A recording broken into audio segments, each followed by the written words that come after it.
Welcome to my assignment 1A research presentation for BiteSizedGamingNews.online. These are the topics I'll be covering. BiteSizedGamingNews.online is a brand new video game focused news site that aims to bring all the latest gaming news to users all on one site. It will offer a choice of both short and long form content. The site aims to be user-friendly, incorporating a range of usability and accessibility features, such as infinite scrolling with checkpoints that return you back where you were, and a dedicated back to the top button that follows you down the page, designed to address user issues that were identified based on feedback received in my interviews. Now for some statistics. As identified by IGEA, the Interactive Game and Entertainment Association, in their Digital Australia 2020 report, an estimated two-thirds of Australians play video games, with 78% of players aged 18 years or older. 42% of people aged 65 or older play video games, and two-thirds of players have previously used walkthroughs, wikis, or forums to help their gameplay. Now, what is the target audience for BiteSizedGamingNews.online? The idea of marketing to a general gamer crowd is dead. The industry has become a lot more diversified with the rise in both female and older gamers. We now know that more people than ever are playing video games, and the demographics of these people stretch beyond the typical gamer stereotype in every possible way. So, I've identified two potential audiences. The younger audience, typically aged between 13 to 40, who prefer to read shorter articles, watch more video content, and thrive on community engagement features such as comment sections and forums, and the older audience who prefer to read longer articles that mimic the layout of a traditional news site, and typically avoid user-to-user interactions. Both groups would benefit from features such as game guides, mods, and an on-site wiki. After conducting a series of interviews with three friends, aged 16, 27, and 56, I've drawn some insights based on these prospective audiences. Both prefer a clean layout that clearly guides the user towards the content. Both dislike when advertisements get in the way of content.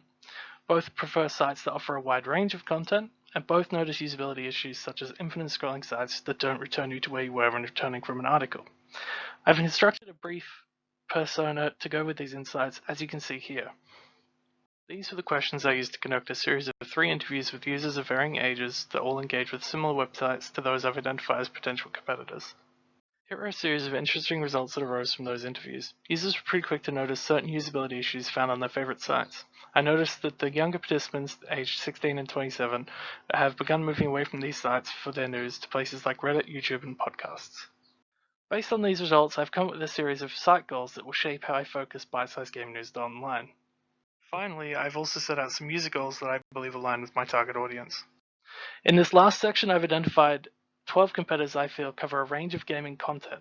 I began with the familiarity versus novelty matrix, which identified that many of the sites use the mere exposure effect or familiarity principle, which is where the more often you see something, in this case the layout of a traditional news website, the more you come to prefer it. This led to the conclusion that all of the sites are prototypical, with only minor differences between them. Why do we like this typicality? Well, it means we'll know how to use the website at first glance. Next, I conducted a visual analysis for each of the sites, comparing their desktop and mobile sites, with both with and without ads, to identify whether the sites offered a unified experience, the design principle of mobile compatibility, and to expose any issue with balance, alignment, or visual hierarchy that can occur either between desktop and mobile or when ads are enabled or disabled.